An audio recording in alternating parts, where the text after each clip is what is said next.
ഇന്ന് നമുക്ക് കർണൻ്റെ പൂർവജന്മകഥ പറയാം. പണ്ട് പണ്ട് ദമ്പോദ്ഭവൻ എന്നു പേരുള്ള ശക്തനായ ഒരു അസുരനുണ്ടായിരുന്നു. അവൻ സൂര്യഭഗവാനെ സമീപിച്ച് കഠിനമായ തപസ് അനുഷ്ഠിച്ചു.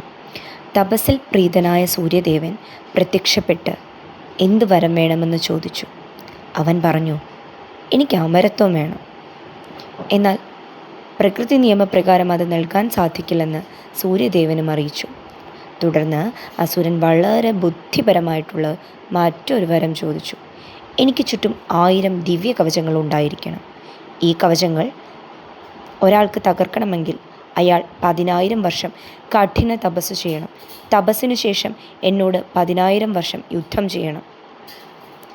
യുദ്ധത്തിൽ എൻ്റെ ഒരു കവചം തകർക്കുന്ന നിമിഷം അത് തകർത്ത വ്യക്തിയും മരണപ്പെടണം. സൂര്യഭഗവാൻ ആ വരം നൽകി. 1000 കവചങ്ങളുള്ളതുകൊണ്ട് അവൻ സഹസ്ര കവചൻ എന്നറിയപ്പെടാൻ തുടങ്ങി. തൻ്റെ വരബലത്താൽ അഹങ്കാരിയായ അവൻ പ്രപഞ്ചത്തിലാകെ നാശങ്ങൾ വിതയ്ക്കാൻ തുടങ്ങി. സഹസ്ര കവചൻ്റെ അഹങ്കാരം തീർക്കാൻ മഹാവിഷ്ണു തന്നെ ഒരു ഉപായം കണ്ടെത്തി.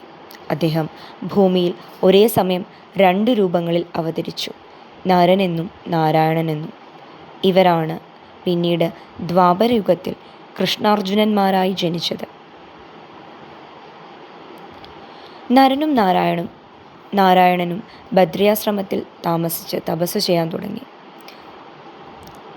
ഇരുവരും അസുരനെ വധിക്കാൻ ഒരു തന്ത്രം പ്രയോഗിച്ചു. നാരായണൻ 10,000 വർഷം കഠിന തപസ് ചെയ്തു. ആ ശക്തിയുമായി വന്ന് സഹസ്ര കവചനോട് 10,000 വർഷം യുദ്ധം ചെയ്തു. ഒടുവിൽ അസുരൻ്റെ ആദ്യത്തെ കവചം നാരായണൻ തകർത്തു. ആ നിമിഷം തന്നെ നാരായണൻ മരിച്ചു വീണു. രണ്ടാമത്തെ കവചം.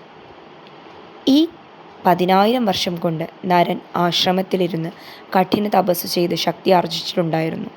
തൻ്റെ തപശക്തിയാൽ നരൻ നാരായണന് ജീവൻ നൽകി. തുടർന്ന് നരൻ അസുരനോട് യുദ്ധം ചെയ്യാൻ തുടങ്ങി. നാരായണൻ തപസ്സിലേക്ക് പോയി. നരൻ 10,000 വർഷത്തെ യുദ്ധത്തിനൊടുവിൽ രണ്ടാമത്തെ കവചം തകർത്തു. വരം കാരണം നരൻ മരിച്ചപ്പോൾ തപസ് പൂർത്തിയാക്കി വന്ന നാരായണൻ നരന് ജീവൻ നൽകി.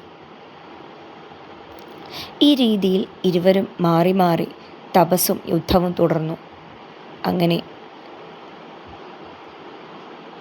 999 വർഷങ്ങൾ കൊണ്ട് അസുരൻ്റെ 999 കവചവും അവർ തകർത്തു.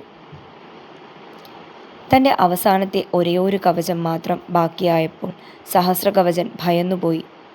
ഇനി നരനോ നാരായണനോ യുദ്ധം ചെയ്താൽ താൻ മരിക്കുമെന്ന് അവന് മനസ്സിലായി.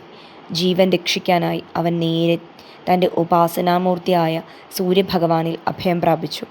നരനാരായണനോട് സൂര്യദേവൻ പറഞ്ഞു, അസുരനെ വെറുതെ വിടണം.